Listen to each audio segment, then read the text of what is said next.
Première question, quel climat donc avez-vous trouvé à votre arrivée à Monaco et quelles sont vos priorités pour assurer l'indépendance de la justice ici en Principauté?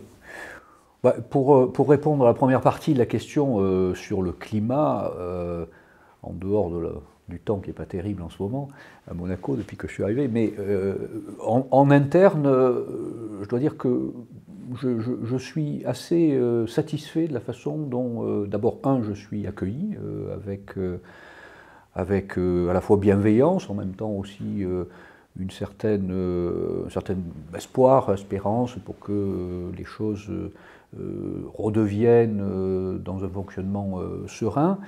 Et puis également aussi, je suis satisfait de voir finalement que tout le monde est plutôt tourné vers l'avenir, vers ce qui va se passer, plutôt que de ressasser les difficultés qu'il a pu y avoir et qui ont existé. Et donc il ne faut pas perdre de vue qu'il y a eu un certain nombre de sujets qui ont suscité des difficultés, voire des tensions aussi à certains moments.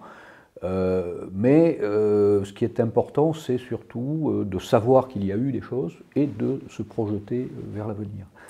Et se projeter vers l'avenir, c'est effectivement de restaurer le fonctionnement serein de l'institution judiciaire et surtout de garantir un principe que le souverain appelait intangible dans son interview sur Monaco Matin, de l'indépendance de la justice. Et je crois que l'indépendance de la justice, c'est précisément l'une des pierres majeures de l'édifice des sociétés démocratiques.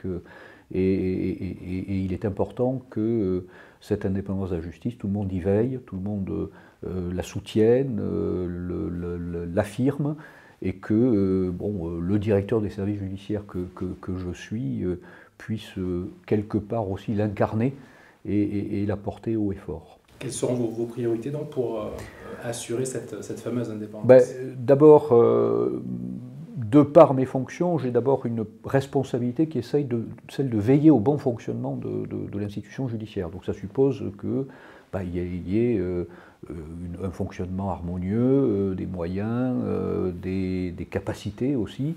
Et je suis extrêmement satisfait de voir par exemple aujourd'hui que, et ça c'est pas moi qui l'avais commencé, qui l'avais entamé, mais ça se réalise, que 2 juges d'instruction nouveaux arrivent et que la possibilité de créer un pôle de l'instruction, donc avec 3 juges, c'est-à-dire un de plus par rapport à la situation antérieure, se concrétise aujourd'hui. Lundi prochain, l'installation d'un de ces premiers juges arrive, sera faite, le second va arriver, le Conseil supérieur de la magistrature français a validé le détachement de ces 2 magistrats. Donc ça c'est un premier point positif, le fonctionnement. La deuxième chose, c'est effectivement que la justice puisse rendre ses décisions et puis prendre ses décisions dans les délais les plus raisonnables possibles, ça c'est important. Et pour cela, ça suppose évidemment qu'il y ait des capacités, il y ait également aussi un fonctionnement harmonieux avec les magistrats, avec le greffe aussi, et je dois dire que le greffe ici fonctionne très bien. Je constate que les décisions sont rendues très vite, qu'elles sont publiées, communiquées. Voilà, tout ça marche bien. Et puis, il y a effectivement des axes sur lesquels il faut certainement aussi mettre un petit peu l'accent en termes de politique pénale cette fois-ci. C'est essayer d'aller chercher, entre guillemets, ce qui n'est pas nécessairement apparent et visible. Là-dessus, je pense qu'il y a un certain nombre de sujets sur lesquels il faut travailler avec toute une série de partenaires, avec les institutions, avec des associations, pour faire émerger aussi un certain nombre de problématiques. Je pense notamment à toutes les violences intrafamiliales, conjugales ou intrafamiliales, qui sont parfois difficiles à faire émerger, et là il y a un vrai enjeu aussi, et là-dessus moi j'y suis extrêmement attentif. Il y a également aussi toutes les infractions qui ne sont pas apparentes, pas visibles sur la voie publique, et là-dedans il y a des dimensions notamment en matière sexuelle par exemple, sur ces infractions-là. Et puis, il y a effectivement un sujet qui est extrêmement important, c'est toute la délinquance économique et financière, tout ce qui est blanchiment d'argent.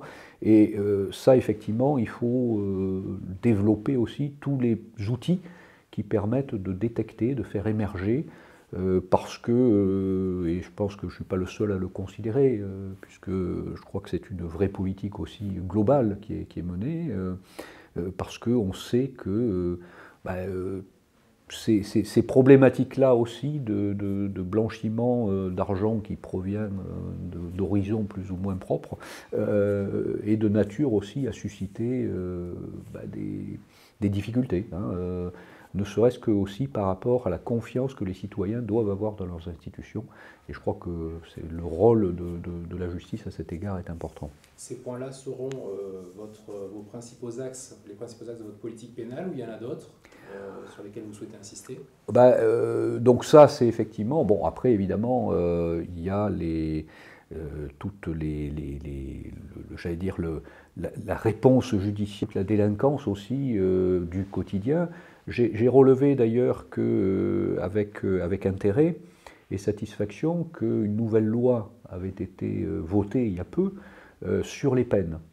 Et c'est intéressant parce qu'on se rend compte qu'on va donner aussi aux magistrats, à la justice, des possibilités de prononcer des peines nouvelles, enfin, qui n'existaient pas hein, dans le droit monégasque, et donc de favoriser aussi finalement de plus en plus, et c'est important pour la justice, l'individualisation de la peine, l'adaptation aussi au contexte, à la personnalité, aux faits, et en ayant un double souci qui est à la fois le souci de la prévention, hein, prévention de la délinquance, prévention de la récidive, avec des aménagements de peine, par exemple, je pense aux possibilités de semi-liberté, aux possibilités de chantiers extérieurs qui ont été ouvertes par la loi, et également aussi de répression, bien sûr, parce qu'à un moment ou un autre, il faut quand même apporter aussi des réponses, mais en ayant le souci aussi de diversifier les réponses avec la création, par exemple, des jours-amendes ou du travail d'intérêt général. Donc